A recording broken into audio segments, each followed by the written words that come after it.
Morning! Manggugulo lang po ulit ako. May question ako. Ano-anong mindset or ano-ano bang klaseng attitude or mindset hacks ang kailangan ng isang tao in order to succeed? Busy pa sila. Good morning, Mia Rose. Good morning, Ray Speed.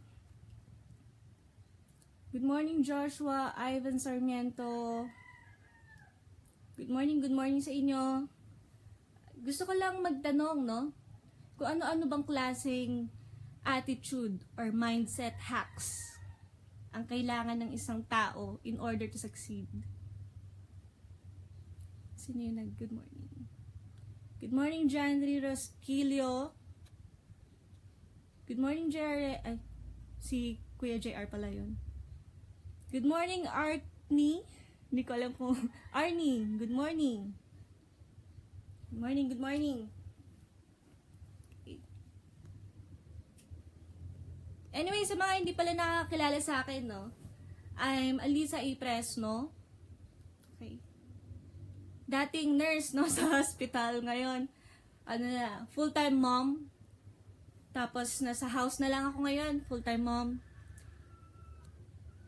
I quit my job as a plant nurse last year, August 2016. Tapos, full-time mom na ako ngayon. And ang ginagawa ko ngayon is yung business namin na apps sa Unity Network.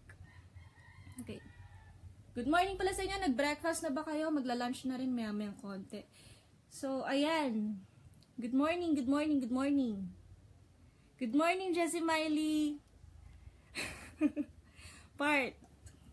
Parang kanina lang ka-chat yata kita. Okay.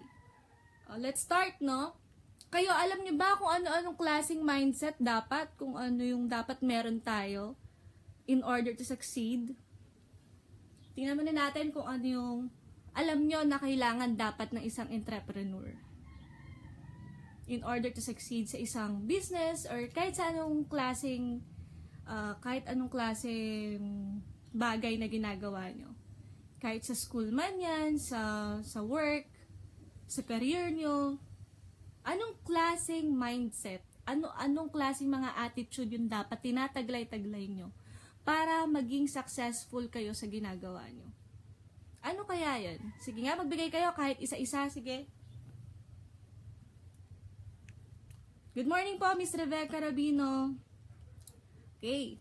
Si Ray Speed, sabi niya, proactive. Tama. Okay. Pwede yun.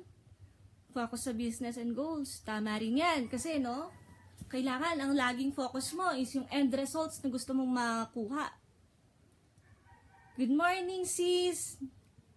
Naidi. Nasaan ka ba? Naka-duty ka ba ngayon? Nasa work ka ba ngayon? Or papasok ka pa lang? Naidilin. Okay, let's start, no?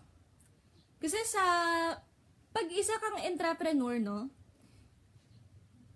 Kasi marami tayo na-encounter na mga ganito. Good morning, sis. Ano bang kailangan ng mga tao, lalo na kung nasa isang business ka, nagnenegosyo ka, gusto mo maging entrepreneur, mapa-offline man or mapa-offline or online. Kaka-out mo lang. O sige. Baka inaantok ka pa dyan. Magpahinga ka muna dyan. Lunch. Tapos, ganito. Okay.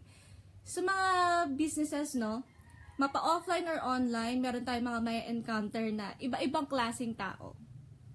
So, ikaw, kung isa kang entrepreneur, dapat meron kang ganitong mga klaseng mindset. Okay? Pinaka-unang-una, okay, is yung resourcefulness ng isang tao.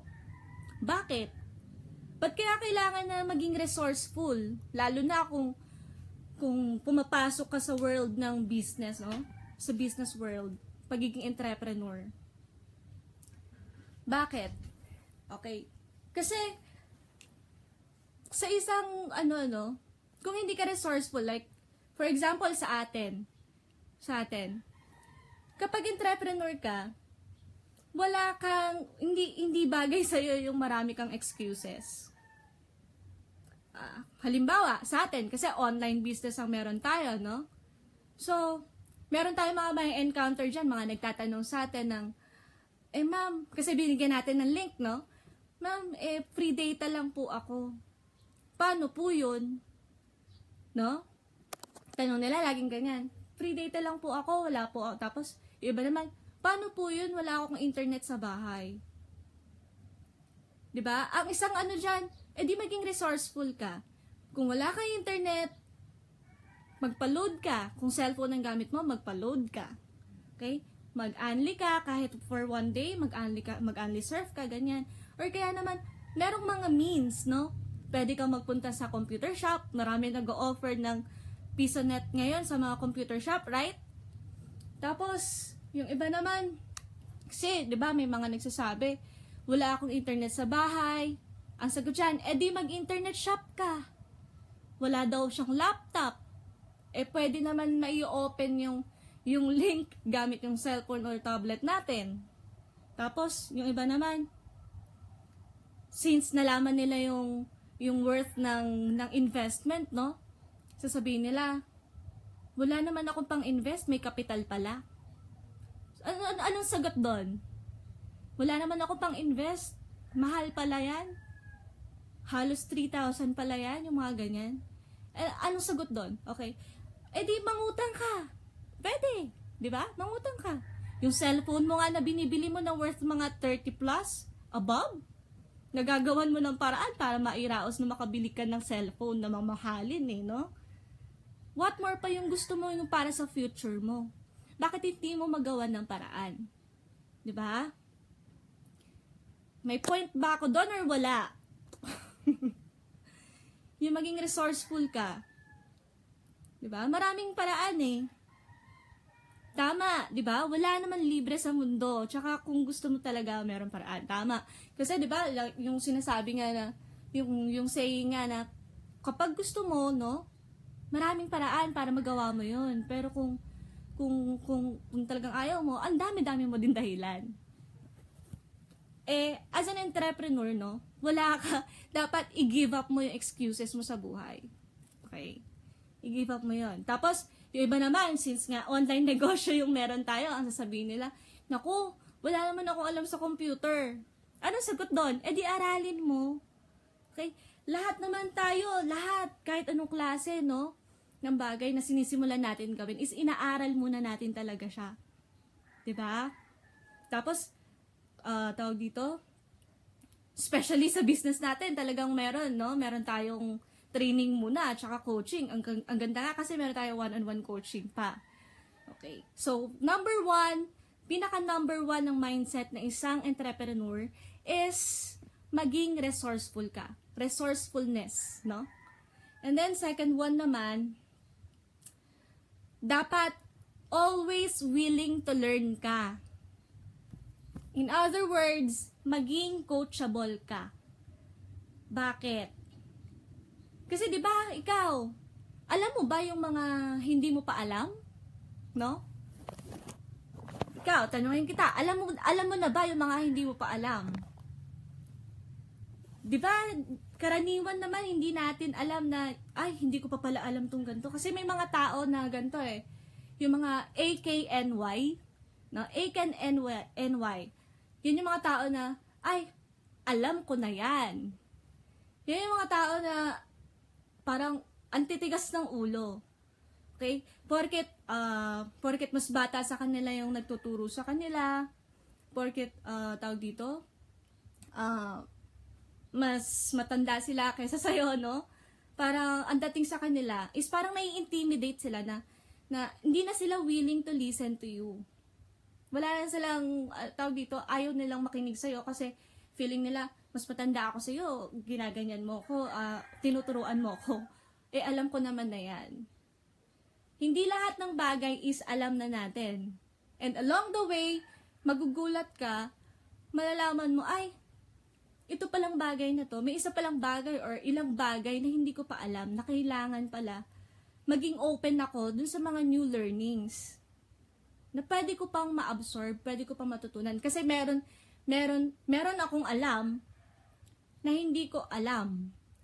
Meron akong alam na alam mo, paano nga yun? Meron akong alam, tapos hindi mo alam. Tapos meron kang alam na hindi ko naman alam. So, ano mangyayari doon? Ang tendency is, pwede kayo magkaroon ng sharing if in case, di ba? Para, dapat very open ka na magkaroon ka ng tawag dito, ng maging new learning, no? Open ka na mag-explore, open ka sa mga new learnings, tapos, kung gusto mo talagang matuto sa isang business or maging entrepreneur ka in the long run, na maging successful ka dun sa ginagawa mo, maging open-minded ka. Okay? Hindi yung sumali ka nga sa isang business, tapos may one-on-one coaching, may training, parang isineset aside mo na lang siya. Sinasabi mo na, okay lang yan, alam ko naman na yan eh. Pangit yun, no? So, the second one is yung maging willing to learn ka pa rin. Para mas madagdagan pa. Ganito na lang isipin mo eh. Gusto kong madagdagan pa yung mga knowledge and skills ko. No? Gusto ko pa. Gusto ko pang malaman. Dapat open ka sa lahat. Kahit bata yung kausap mo, kahit bata yung naging coach mo, makinig ka. Maging coachable ka. Okay? Lalo kung bago yung world na pinasok mo. Makinig ka sa kanya. Okay? Tapos, ano pa? Number 3. Diba? First is resourcefulness. Then second is always willing to learn. And number 3, ito, mga entrepreneurs, no? Risk taker. Bakit risk taker? Karamihan sa mga naging entrepreneur, no, mga successful entrepreneurs ngayon, no, nowadays, lalo ngayon ang dami ng businesses na biz-off na mga nagkalat, no? Yung iba dyan, yung iba na scam, yung iba naman nag-failed kasi hindi sila nagkaroon ng earnings or tipong nag-invest sila ng malaking halaga pero wala silang naging result. Yung iba naman, totally as in, nag-stop na lang or nag-give up. Tapos, kapag merong nakitang isang biz-off, yung iba, ayaw nang sumali kasi nga, na-scam na daw sila noon. Yung iba naman, since isa nga silang risk taker, ayan, hindi sila takot na bumagsak, hindi sila takot na baka hindi naman nila makuha in return yung result, yung pinang-invest nila, ganyan. Dapat hindi eh. Maging matapang ka na mag-risk, okay? Hindi, kasi paano mo malalaman? No? Paano mo malalaman na magiging successful ka sa isang bagay kung hindi mo siya tinatry? Okay? Paano? Diba? Sino tong si Laxman? Okay? Paano ka magiging, tawag dito, paano ka magiging successful kung hindi ka magda-dive in dun sa isang business na yon? So, dapat isa kang risk taker. Kasi, talaga namang ganun eh, no? Hindi 100% sure na magiging successful ka sa isang bagay. Katulad sa amin, hindi porket sumali ka sa Unity Network, tapos gamit mo na si apps, magiging successful ka na. Okay? Hindi ganun yun. Hindi ganun yun. Hindi porket ang dami mong nakikita ng mga successful na nag-earn using apps is 100% pagiging sure ka na magiging katulad ka nila na mag-earn ka rin ng ganyan. Nasa sayo pa rin yun. Risk taker. Naging ano ka, tawag dito. Nasa sayo yun kasi yun eh. Kung magte-take ka ba talaga ng action, kung dahil na-scam ka na dati, hindi ka na magjo-join or hindi ka na magta-try ng other businesses, other biz-op. Tapos, mapaparalyzed ka na lang na wala ka nang gagawin. Tingnan mo na lang sila, tingnan mo na lang yung mga ibang tao nakikita mo na nagiging successful sa pagiging entrepreneurs online or offline. Nasa sa'yo yun. Kung talagang hindi mo na gagawa ng paraan na maging successful ka din one day. Hindi lang si Unity ang makakapag-produce ng isang successful entrepreneurs, ha? Okay? And hindi rin basta sumali ka sa isang biz-op, successful ka agad. Okay? Ang kailangan talaga sa isang entrepreneur, maging risk taker ka. Kasi hanapin mo kung saan ka magiging successful. Okay? Sipag at tiyaga, correct, no? Miss Smiley? Kailangan. At saka hindi ka dapat yung takot na mag-try ng iba-ibang ways. Okay? Tapos, sa ano nga natin katulad sa atin, sa Unity Network naman, no? Kasi di ba may tinatawag tayo na free traffic and yung paid ads. Ayan. Kasi yung iba sa atin, tapos na sila sa 10-step training, sa coaching. Yung iba, tapos na rin dun sa 30 days traffic. Natapos na daw nila yung 30 days traffic, nakapag-post na sila. Ang tanong, nagawa mo ba lahat yung pinagawa sa'yo sa 30 days traffic?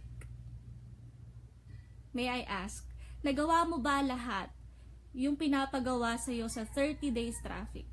FB Live? FB Ads?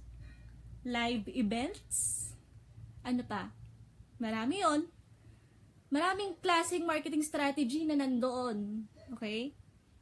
Ngayon, kung ako personally, I tried it all, no? Tinry ko siya lahat. Okay. FB ads. Sa FB ads, tinry ko siya. Yes. 3 days lang. Pinaran ko siya 3 days lang. Okay. Nung 30 days traffic, nun ko lang siya ginawa. Kaya lang kasi, hindi ko pa siya masyadong gamay. So, kinwit ko muna siya. In-stop ko siya. So, nag-jump ako sa isang marketing strategy. Nag-live events ako. Nag-Facebook traffic ako. Lahat ng mga groups. Tinry kong salihan lahat yan. Okay? Chinaga ako na mag-post ako dyan sa mga different groups na yan. So, halos lahat talaga ng earnings ko nakuha ko sa Facebook. Sa Facebook lang, no? Free traffic lang. Ngayon, FB ads. Hindi natin alam, no, kung mag-work sa'yo or hindi. So, nasa sa'yo yan. Magre-risk ka ba na mag-FB ads? Ganito yun Isipin mo, paano kaya kung mag-FB ads ako? Halimbawa, ngayon, ako, no, personally, tinatanong ko yung sarili ko, ganyan. Kasi ako, nakuha ko nga, di ba, free traffic lahat ng results. Paano kaya kung mag-FB ads ako? Mas marami kaya akong results na makukuha pa? Okay? Paano kaya kung mag-start ako mag-FB live every day? May makuha kaya akong more prospects? Pwede kaya? Tapos, paano kaya kung sipagan ko pa, talagang mag-invest ako ng time or mag-allot ako ng time, fix every day, at least 1 hour to 3 hours, okay na mag-post ako sa mga groups. Okay kaya? Magkaroon kaya ng dagdag earnings, dagdag inquiries. Paano kaya kung tawag dito, aralin ko pa ng aralin, tapos as in lahat ng nandun sa 30 days traffic, gawin ko siya lahat. Paano kaya? Magkakaroon kaya ako ng resulta? Okay? Ganun siya. So, ilan na ba yung nakagawa natin na Okay. Kailangan alam ko sa... Yes. Kasi ganito yun Paano mo malalaman na magkakaresulta ka kung hindi mo i-explore lahat ng marketing strategy na ibinigay sa'yo? Na ini-spoon feed sa'yo? Nandyan lahat siya eh. I-try mo siya lahat. I-explore mo kung saan ka mas magkakaroon ng result. Okay? Pero, halimbawa, katulad sa akin, kasi ako, di ba, talagang nag-focus ako kay free traffic. Dapat hindi ka rin mag-stick lang dun sa free traffic. Mas maganda, i-level up mo din ng konti, no? Kasi, para mas dumagdag yung knowledge mo sa'yo. Magkaroon ka pa ng other learnings. Meron tayong mga email marketing. Tinuturo din yung email marketing. Sa tools natin, meron tayong email swipe files. Di ba sa tools? Pwede mong gamitin yan. Okay? Lalo na kung meron ka ng email lists, pwede mong gamitin yan. Maging resourceful ka. Okay? Explore. I-explore mo lahat ng marketing strategies na nandoon sa tools natin. Kasi, ang ganda ng apps natin actually, lahat nandyan siya. Nasa sayo na lang kung paano mo i-explore kung saan ka magiging successful or magkakaroon ka ng resulta. Okay? So, number 1 is resourcefulness. 2 is always willing to learn. 3 is maging risk taker ka. Number 4, action taker. Ayan, si action taker, yun nga siya. Halimbawa ngayon, meron ka natutunan ngayon.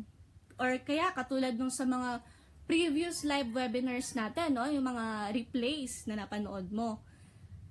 Nung kamakailan lang, no? Nung parang last Friday, ang tinuro last Friday sa live webinar natin is yung email marketing. Okay? Sa coaching, no? Email marketing. Ngayon tinuro doon, paano mas magiging effective yung email marketing. Okay? Tinuro doon. Ngayon, natatandaan ko yung sagot nung kino-coach ni Coach Raymond doon eh. Sabi nung kinoach niya, sige po, aayusin ko na siguro ngayong gabi or by tomorrow, ayusin ko na yung capture links ko, yung pages ko, ganyan. Tapos, i-edit ko na yung mga swipe files ko, ganyan. So, ang sagot ni Coach Raymond, anong sagot ni Coach Raymond? Magaling, action taker yan. Magaling yan, tawag dito, take action agad. Okay? So, ganito, sa training natin, no, meron kasi sa atin, yung iba, pagka-join, hindi agad nila papanoorin yung training. Okay? Hindi nila agad tatapusin yung training.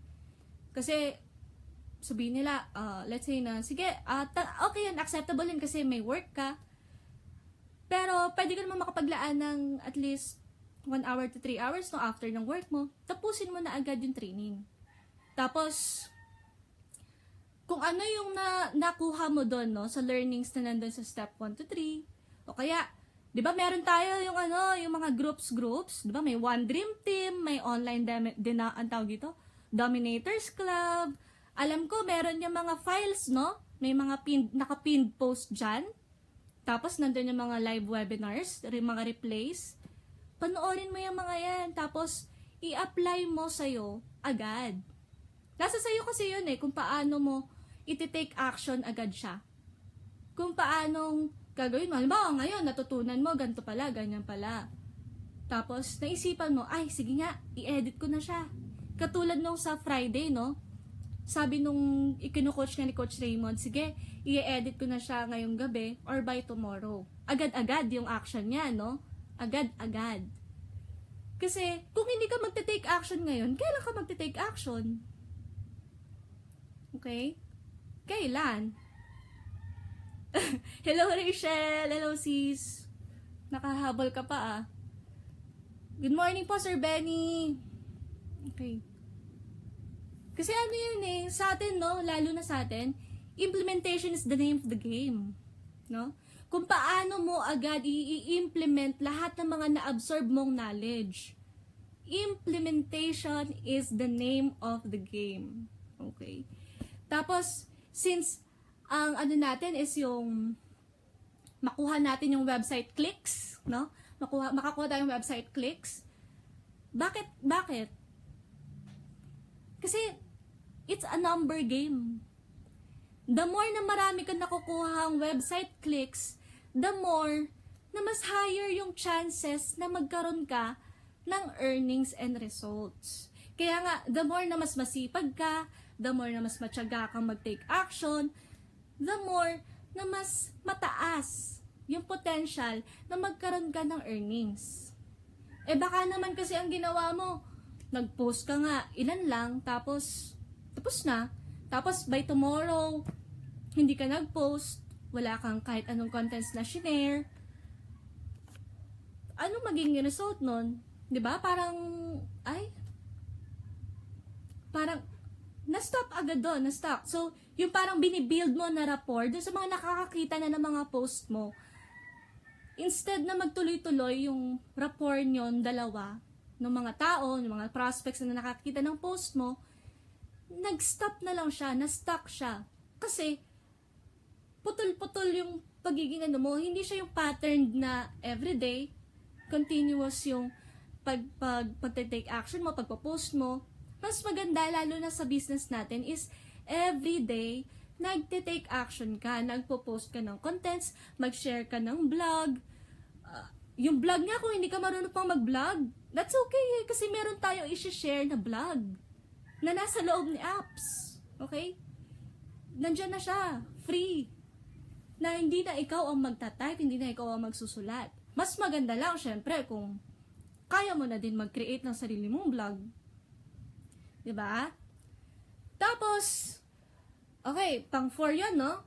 Pang 4 yun. So, ano yung number 5?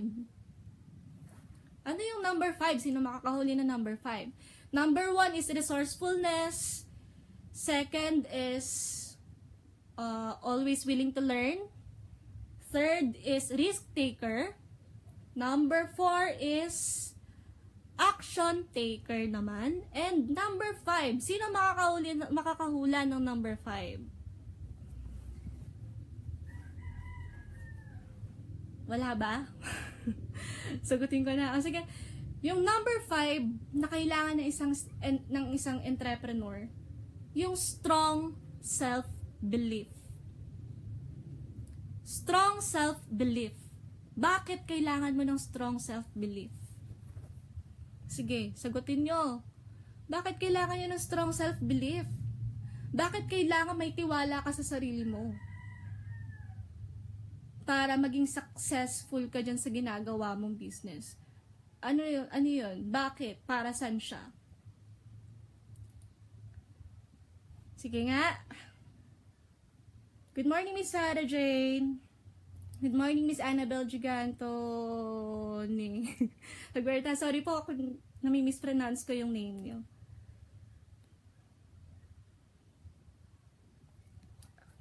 Sige nga, may makakasagot ba? Bakit kailangan mo ng strong self-belief? Bakit kailangan may tiwala ka sa sarili mo bago ka maging isang successful entrepreneur? Good morning, Carlon Chabal de Leon. Kailangan yan. Bakit? Bakit kailangan ng strong self-belief at saka strong mindset daw, sabi ni Carlon. Kasi, di ba? Sa kahit saan anong ginagawa mo, kahit saan, okay? Kailangan, ang mindset mo, laging meron nung strong self-belief. Kasi, once na laging meron kang kahit konting self-doubt sa sarili mo, okay? Kahit konting negativity na nandiyan sa sarili mo, ano pwede mong ma-attract dyan? Ano pwede mong ma-attract kapag kahit konting-konti lang yung amount ng negativity na meron ka sa sarili mo? Diba?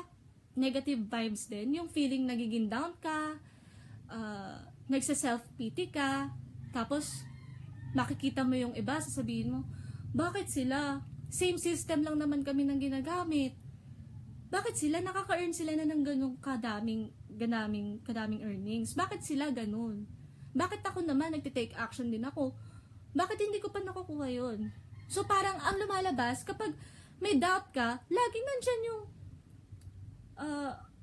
nagsa-self-pity ka na, tapos nagiging negative na lahat na naiisip mo, and instead na ma-inspire ka dun sa mga nakikita mong results, ang nangyayari sa'yo is kino-compare mo yung sarili mo na nagiging down ka naman. Instead na habang nakikita mo yung mga results nila, mas motivated ka to do more, no? Dapat ganun ka. Okay? Good morning, Kay. Long time no see. Kay Timbas. Ano nang plano natin nila Rochelle? Wala na. Drawing na lang forever. Tapos yung iba, kasi nga, di ba, yung iba daw, hindi sanay mag-FB live. Ako nga, hindi ako sanay din mag-FB live. Ngayon lang. Tapos, kung mapapansin nyo, talagang as in, minsanan lang na nagagawa ko mag-FB live. Kasi, andyan yung self-consciousness mo, no? Nako-conscious ka, hindi ka masyadong sanay sa camera, kaya ayaw mong gawin, no? Kaya ayaw mong gawin. Kasi parang feeling ko, may makikinig ba sa akin kapag nag-FB live ako? Parang nagkakaroon ng awkward, no? Yung awkwardness is nandun. Okay? Sino to? Si Naidi. Kasi walang ibang maniniwala sa'yo kung hindi nila nakikitang may tiwala ka sa sarili mo. Correct. Kasi, paano nga naman maniniwala sa'yo ibang tao kung ikaw mismo sa sarili mo, wala kang tiwala sa sarili mo. Ang dami mong self-doubt. Okay? Parang ganito lang yan, no? Lagi ko siya sinasabi sa isang water. Water and Coke. Patakan mo ng konting Coke. No? Konting content ng Coke. Ang mangyayari, tapos mag-spread siya sa water, sa clear water. Ang mangyayari is, nagbablacken agad siya. Nawawala yung pagiging clear nung water na yon. Kahit konting patak lang ng negativity, ng self-doubt, no? Mag-iitim agad siya. Kasi malakas makahatak yung mga negative, mga negative vibes. Ang lakas na makahatak actually. Kaya nasa sayo, no? Kung paano mo sila iiwasan. Kung papakinggan mo ba sila, yung mga nagne-negative feedback sa'yo, no? Kung papakinggan mo ba yung mga yan, or i-disregard mo, tapos continue ka lang sa ginagawa mo. Okay? So, review tayo, no? Di ba parang ganyan nga yun tawag dito, kung minsan parang kinakabahan ka, di ba, ano ginagawa ni Tarzan? Kapag kinakabahan siya or may something siyang gagawin, bago siya maglambitin dun sa parang tali, ano mo na yung ginagawa niya bago siya mag-jump dun? Sige nga, sino makakahula? Kung kilala niyo si Tarzan, alam ko kilala niyo si Tarzan, ha? Ano yung madalas niyang ginagawa bago siya tumalon? Pwede niyo rin gawin yun sa sarili niyo once na kinakabahan ka. Tapos once na parang iniisip mo, kaya ko ba to? Kaya ko ba aralin lahat to? Kaya ko ba i-absorb lahat to? Ano ginagawa ni Tarzan para ma-build yung yung tiwala niya sa sarili na kaya niyang gawin yung isang bagay? 'Di ba? Sinatamp niya yung dibdib niya. Sabi niya, ganyan. Tapos sumisigaw siya na, wow! Sigaw-sigaw siya, tsaka siya tatalon. Para lang ma-boost, no? Para ma-boost yung tiwala, yung sarili niya, yung tiwala niya sa sarili niya. Tapos magkaroon siya ng strong belief na kayang-kaya kong gawin to, kayang-kaya ko siyang labanan, kayang-kaya kong kaya ko lahat. No? Nagsa-self-thump siya, tinathump niya yung sarili niya. Ikaw pwede mo rin gawin yun kahit nga yung tapik-tapik lang sa sarili mo, no? Kung ang mga ang relatives mo is hindi ganun ka open-minded sa business na ginagawa mo, no? Tap mo na lang yung sarili mo. Tapos yung sa Inspire TV natin, pwede mo panoorin nga rin yan. Tapos panoorin mo ng buo yan. May inspire ka din. Kaya nga siya Inspire TV. Nasa sayo kung paano mo i-build yung self-belief mo. Yung strong self-belief mo. Okay? Okay. So, recap tayo. Ano yun?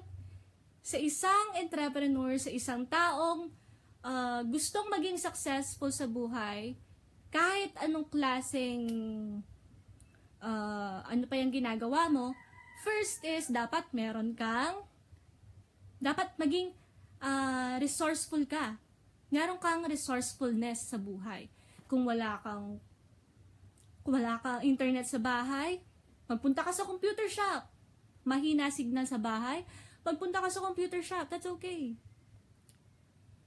Magkano lang ba ang, di ba, merong PisoNet, ganyan? Di ba, na ino-offer sa computer? So, maging resourceful ka. Kung hindi kinakaya ng cellphone mo, umalis ka muna ng bahay nyo. Kahit saglit lang, that's okay. Nasa sayo kung paano mo gagawin. So, number 1 is resourcefulness. Number 2, always willing to learn. Maging coachable ka. Hindi lahat ng alam mo na. At hindi mo alam lahat ng hindi mo pa alam. Okay. Number 3, risk taker. Gagawin mo ba yung mga bagay na hindi pa nagagawa noon? Or may stuck ka na lang? Magiging paralyzed ka na lang, nandiyan ka na lang, naghihintay habang sila umu-okay yung results, habang sila nagiging successful na. Number 4, ano yung number 4 natin? Action taker. Naging action taker ka ba? Number 5, strong self-belief. So, yun lang, no? Yun lang yung gusto ko i-share today. And sana, lalo na sa mga direct referrals ko, sana may natutunan kayo kahit papaano po.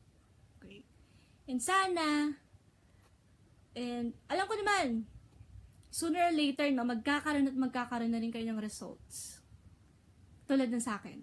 Kasi lahat yon inabsorb ko na lahat yon, yung 5 mindset hacks na yon. Inabsorb ko siya lahat. Tinatry ko i-absorb as in silang lahat. Okay. And sana kayo din, no? Good morning po, Miss Diane Rebucas Ong. Okay, yun lang naman yung share ko. Kung may, ayan, sige, Q&A tayo kahit konti. Kung meron kayong gusto itanong, go lang. Habang hindi ko pa ini-end. Nasigaw siya to boost his self-confidence. Tama po, Miss Rebecca, yung kanina, no? Yung kay Tarzan, sumisigaw siya. Tapos, tinatamp niya yung sarili niya, no? Si Tarzan, para ma-boost yung self-belief. Okay. Self-confidence can be learned, practiced, and mastered. Diba, sis? Face your fears. Tama, diba, Rachel? Sis, buti nakahabol ka, no? Akala ko di ka daw nanonood, eh.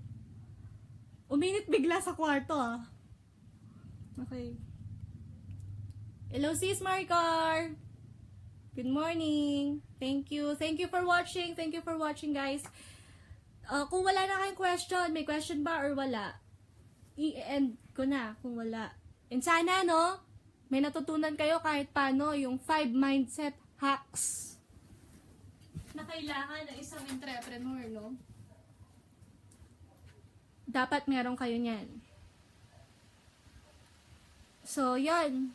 Mayang konti, manunundo naman kami ng mga bata. Sige. Sige. Good luck to our business. And maraming salamat sa mga nag-watch. And thank you ulit. Late ako, 5 months. Okay. Sir Raymart Jalbuena. 5 mindset hacks. Number 1, resourcefulness. 2, always willing to learn. Bawal yung mga AKNY. Yung alam ko na yan. Tapos, number 3, risk taker. 4 is, ano yung 4 natin? Action taker. And number 5, strong self-belief. Okay. So, ayan. Sige. Bye-bye! Thank you for watching and have an awesome day ahead. Bye-bye. God bless us all.